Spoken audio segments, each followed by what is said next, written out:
morning, happy Friday, and welcome back to another money morning routine where I literally show you what I do every single morning with my finances, even if it's 5 to 10 minutes, because yes, I do something with my money as a morning routine like clockwork Monday through Friday right here on YouTube.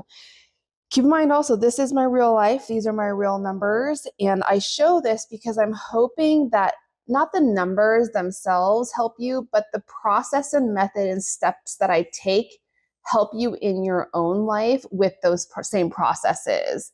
It's always nice. It's fun to see.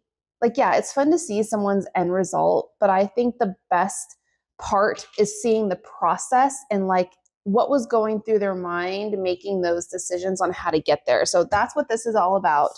So the first thing I'm going to be doing is updating my checking account expense tracker, which I did. I logged into my bank today. I tracked those transactions that came out.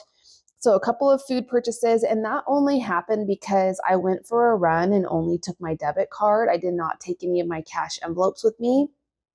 So I use my debit card for some food purchases. That's totally fine. I'm gonna let my checking account cushion eat that. So now what I want to do though is go over to my cash expense tracker and get these updated. So I know I spent some money in my food. So I'm going to go ahead and look at that. Now there's no receipt because I forgot to ask for one, but I do remember it happening. So thank gosh for that. So let me count how much I have left in my food envelope.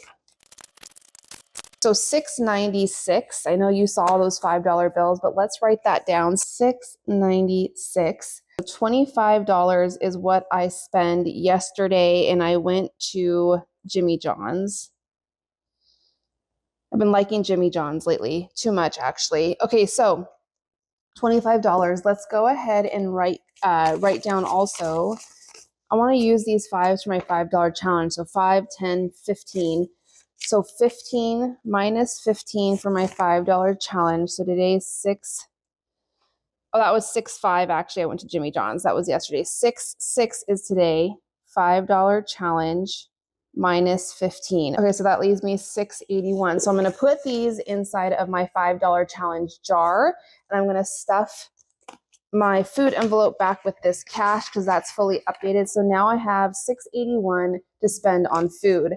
I have not spent on anything else as far as my cash envelopes go. I still have $80 in household, and the rest I haven't spent, from $50 in miscellaneous, $100 in health and beauty, $50 in pets, and $100 and $110 in fun, which is going to come in handy this weekend because I have a busy weekend. So now that all of my spending has been updated, let's go ahead and get them highlighted. All right, so highlighting has been done. So now my spending is fully 100% updated. That is completely done. I do want to go over here to my budget and write down my actual column for the things that came out. So we did have, let's see, HBO came out for $18.52. So write that down. And I think that was the only one that came out. So yes, so I'm just waiting on, I don't think Hulu came out yet. Still waiting on Hulu. I'm just still waiting on that. It looks like it'll probably come out today. So that is the only thing that has come out as far as me getting updated on my actual column. All the blank boxes are the bills that still have to come out of my checking account. Here's what else I did. I got my July budget calendar completely done. I added in my bills yesterday, as you can see. So important dates, let's go ahead and write that down. Obviously, we have 4th of July in there.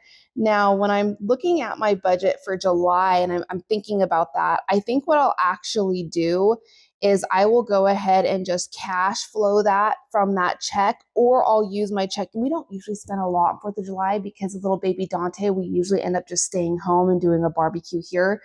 But so 4th of July is a big day. We also have Babe's B-Day. So my husband's birthday is on the 15th.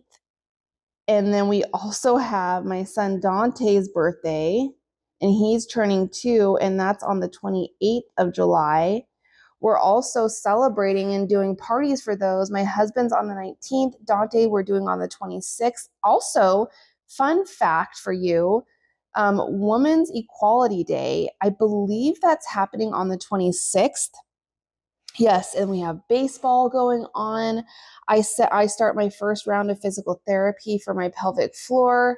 So that I'm hoping that physical therapy will help me strengthen a little more of my pelvic floor after having my C-section 2 years ago.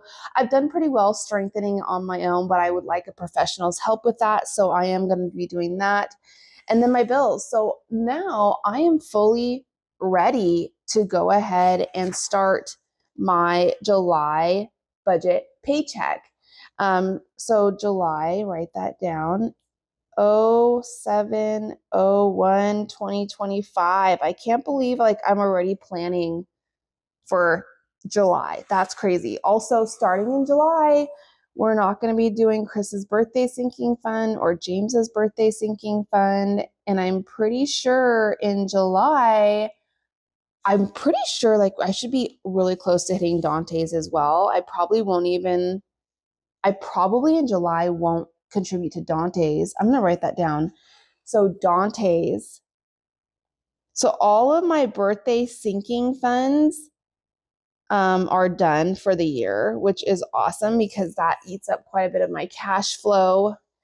So that should probably free up over $100 in my budget somewhere to put somewhere else, which is really great. Just kind of looking at July there. So I usually say start your budget calendar at least a month or halfway through the month prior to the coming month that you have. So for instance, I would start the middle of June for July. It's just best to have a plan for your money before you receive it. The further you plan ahead, the more time you have to really tweak and figure out what you are doing with your money, especially if something else pops up. You have time to kind of work through it, decrease in one area, add to another, and so forth. So that's all I have. I am fully updated with everything for June, and that is my money routine. Have a good Friday.